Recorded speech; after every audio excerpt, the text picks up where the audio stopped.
বাইরে দুনিয়াটা কোথায় গিয়ে পৌঁছলো দেখেন। একজন বৃদ্ধ মহিলা বুবা মহিলাকে প্রায় 1 বছর যাবৎ হাত পা দড়ি দিয়ে বেঁধে কিভাবে ভিক্ষা করাচ্ছে, মানুষকে বুঝতেই দেওয়া হচ্ছে না। এই যে লেবেজদারি শয়তান একটা দেখেন, দাড়িওয়ালা এবং টুপি মাথা দেওয়া সাদা পাঞ্জাবিওয়ালা লেবেজদারি শয়তান, এটাকেই বলে আর কি।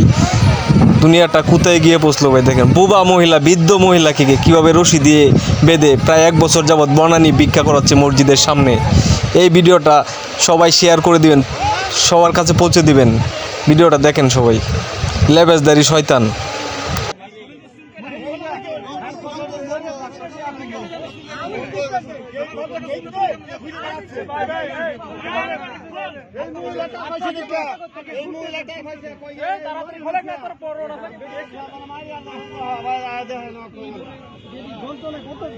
নিশা খায়